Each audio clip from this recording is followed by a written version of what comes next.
महाराष्ट्र की राजनीति एक बार फिर गर्म है। लगातार यह खबरें सामने आ रही थी कि उप मुख्यमंत्री एकनाथ शिंदे महायुति से नाराज है और शिंदे गुट के मंत्री कैबिनेट बैठक से दूर रहे।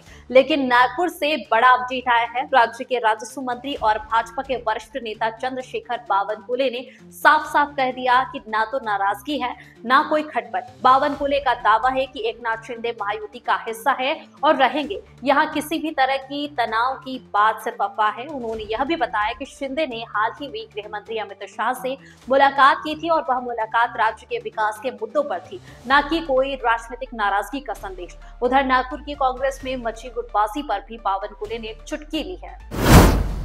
महाराष्ट्र की राजनीति में बीते 48 घंटे बेहद उथल पुथल भरे रहे। पहले खबर आई थी कि कैबिनेट बैठक के दौरान शिंदे गुट के सभी मंत्री गैर हाजिर रहे। इसके बाद यह चर्चा और तेज हो गई कि महायुति में सब कुछ ठीक नहीं है। लेकिन नागपुर से चंद्रशेखर बावनकुले ने बयान देकर पूरे सियासी माहौल में नया मोड़ ला दिया। पत्रकारों से बात करते हुए उन्होंने कहा कि एकनाथ शिंदे की नाराजगी वाली बातें सिर्फ कपोल कल्पनाएं हैं। बावनकुले के अनुसार शिंदे और अजीत पवार दोनों महायुति के साथ है और शीर्ष नेतृत्व से समय समय पर मुलाकात करना एनडीए की पुरानी परंपरा है। इसलिए शिंदे की अमित शाह से मुलाकात को नाराजगी से जोड़ना गलत है। उन्होंने यह भी दावा किया कि शिंदे की नाराजगी वाली खबरों के पीछे सिर्फ अफवाहें हैं जिनका कोई आधार नहीं। वहीं दूसरी ओर कांग्रेस पर हमला बोलते हुए बावनकुले ने साफ कहा कि नागपुर जिला कांग्रेस में गुटबाजी चरम पर है। उनका दावा है कि आने वाले वर्षों में यही अंदरूनी फूट कांग्रेस को महाराष्ट्र की सबसे छोटी पार्टी बना देगी। बावनकुले ने कहा कि वडेट्टीवार, मोलकिया, सुनील केदार सभी बड़े नेताओं के क्षेत्रों से भारी संख्या में कार्यकर्ता बीजेपी में शामिल हो रहे हैं। वजह बताई कांग्रेस नेताओं के बीच जारी आपसी टकराव, जिससे कार्यकर्ता सबसे ज्यादा परेशान हैं। उधर मुंबई और दिल्ली की हलचलें भी राजनीति में उबाल ला रही है। कैबिनेट बैठक से अनुपस्थित रहने वाले मंत्रियों की शिकायत लेकर उप मुख्यमंत्री एकनाथ शिंदे मुख्यमंत्री देवेंद्र फडणवीस से मिले। दोनों नेताओं के बीच हालात को संभालने पर लंबी बातचीत हुई, लेकिन तनाव पूरी तरह कम नहीं हुआ। इसी बीच आज अचानक शिंदे का दिल्ली रवाना होना और इधर मुंबई में फडणवीस और अजीत पवार की अर्जेंट बैठक, यह सभी घटनाएं सियासी गर्मी को और बढ़ा रही है। तो कुल मिलाकर महाराष्ट्र की राजनीति में फिलहाल बयानबाजी तेज है, घटनाएं बहुत है और असल स्थिति अभी भी पूरी तरह साफ नहीं है। बावनकुले ने नाराजगी की खबरों पर ब्रेक लगा दिया है, लेकिन माहौल में उठती राजनीतिक लहरें बता रही है कि आगे भी बड़े मोड़ आते रहेंगे। अगर आपको यह राजनीतिक अपडेट पसंद आई हो तो चैनल को जरूर सब्सक्राइब करें, वीडियो को लाइक करें और कमेंट में बताएं कि महायुति में वाकई सब कुछ ठीक है या कुछ बड़ा पक रहा है। देश दुनिया की हर बड़ी खबर के लिए जुड़े रहे हमारे साथ। माननीय एकनाथ शिंदेजींची परवाच मी भेट घेतली होती। कुठलाही नाराजीचा सूर नाही आहे। काल माननीय अमित भाईकडे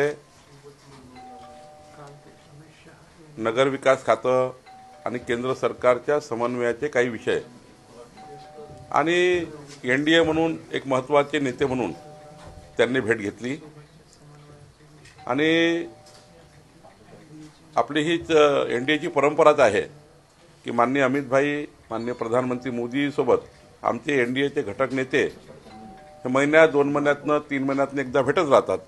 त्यामुळं हा कपोलकल्पित या ठिकाणी बातमी केलेली आहे की एकनाथजी नाराज आहे, ते या ठिकाणी आमच्या पक्षाकडनं नाराज आहे। मला वाटतं की ह्या बातम्या अशा नुसत्या संभ्रम तयार करणाऱ्या आहेत।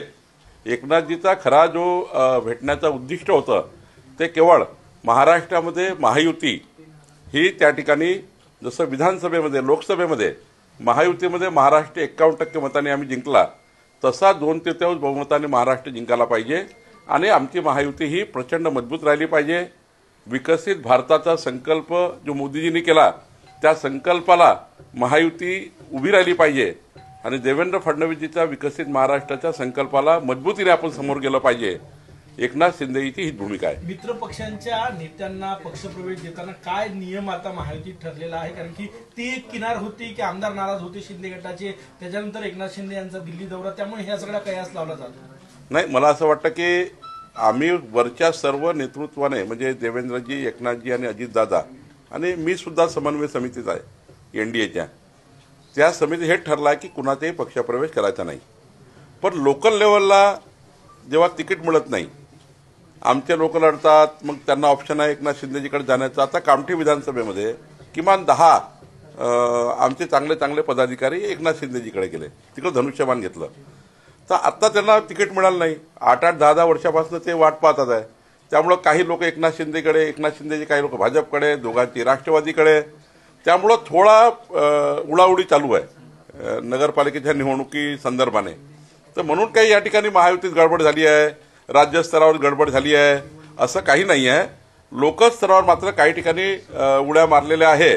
आता निवडणुकीनंतर ते बघू. आता तर त्यांनी एबी फॉर्म घेतलेले आहे, त्यामुळं प्रत्येक पक्षात झालेला आहे. काही राष्ट्रवादीचे लोक भाजपमध्ये आले, भाजपचे एकनाथजीकडे गेले, एकनाथजीचे भाजपकडे आले. त्यामुळं हे काही तिन्ही पक्षात झालं आहे. त्यामुळे मला असं वाटतं की याच्यामध्ये काही महायुतीमध्ये गडबड नाही. डोंबिवलीमध्ये जो पक्षप्रवेश झाला त्यामुळे रवींद्र चव्हाण यांच्यावर एकनाथ शिंदे नाराज असल्याची माहिती आहे, त्याचीच तक्रार केल्याची माहिती आहे. नाही, डोंबिवलीचाही पक्षप्रवेश असाच झाला आहे की ज्या ठिकाणी एकनाथजीकडे सीट मिळत नाही असं दिसतं किंवा भाजपकडे सीट मिळत नाही असं दिसतं, त्यावेळी निवडणुकीच्या पूर्वीच त्या ठिकाणी उड्या मारण्याचं काम चालू होतं. काही ठिकाणी आता एखादा कार्यकर्ता पक्षात यायलाच तयार आहे. शेवटी प्रत्येकाचा पक्ष आहे. एकनाथजीला आपला पक्ष वाढवा लागतो, भाजपला आपला पक्ष वाढवा लागतो. त्यामुळं या ठिकाणी काही पक्षप्रवेश होत राहतात. पण पक्षप्रवेशामुळे एकनाथजी नाराज होतील आणि ते अमित भाईकडे जातील हे काही खरं नाही आहे. पक्षप्रवेशाबद्दल माझ्याशी, देवेंद्रजीशी आम्ही समन्वय करतो की बाबा बैठकीमध्ये आमचा समन्वय होतो. पण एवढ्या कारणाने काही ते अमित भाईकडे जातील. अमित भाईकडे जाताना महाराष्ट्राची महायुती, देशातलं सरकार, महाराष्ट्राचं सरकार, डबल इंजिन सरकार महाराष्ट्राच्या विकासाकरता कसं काम करेल आणि एनडीएचे नेते म्हणून प्रत्येक 2-3 महिन्यातनं माननीय एकनाथजी अमित भाईकडे जात असतात, माननीय प्रधानमंत्री मोदीजीकडे जात असतात, सर्व एनडीएचे घटक पक्ष जात असतात. मला वाटतं याच्यामध्ये ही केवळ त्या ठिकाणी एनडीएची नेता म्हणून भेट असावी असं मला वाटतं. ओबीसी आरक्षणाचा वाद सर्वोच्च न्यायालयात आहे, सुनावणी आहे मंगळवारी. तुम्ही मध्यंतरी मध्यस्थी याचिका सुद्धा दाखल केली होती. निवडणुकाच स्थगित होती की काय असं संभ्रम निर्माण झालेला आहे? या सर्वोच्च न्यायालयाने सवाल विचारलेला आहे की स्थानिक स्वराज्य संस्थांच्या निवडणूक प्रक्रिया पुढे का ढकलत नाही. मला असं वाटतं की जो काही सुप्रीम कोर्टाचा निकाल आला 31 जानेवारीपर्यंत सर्व निवडणुका घ्यायच्या आहे. आता निवडणूक आयोगाने, राज्य सरकारने जे काही आरक्षण दिलं आहे ते आरक्षण हे 27% ओबीसी आणि सर्व मिळून आरक्षण दिलं आहे. ओबीसीचं 27% आरक्षण कायम राहिलं पाहिजे ही कायम भूमिका देवेंद्र फडणवीसजींच्या आणि आमची सर्वांची आहे, एनडीएची आहे, महायुतीची आहे. त्यामुळे 27% ओबीसी आरक्षणाला धक्का लागू नये हीच मांडणी आमची सुप्रीम कोर्टामध्ये आहे. आणि मला वाटतं माननीय सुप्रीम कोर्टाने जसं 31 जानेवारीच्या आत निवडणुका घ्यायला सांगितल्या त्याच पद्धतीवर जे 27% ओबीसी आरक्षणही सुप्रीम कोर्ट कायम ठेवल असा मला विश्वास आहे. 10वीमध्ये शिकणाऱ्या एका विद्यार्थ्यांनी शिक्षकाच्या जाचाला कटळून रेल्वे प्लॅटफॉर्मवर जे आत्महत्या केली आणि त्यांनी न्यायाची मागणी एका पत्रातून केली. सांगलीतील विद्यार्थ्यांनी दिल्लीमध्ये त्याची कारवाई केंद्र सरकारचे आमचे रेल्वे मंत्री असतील,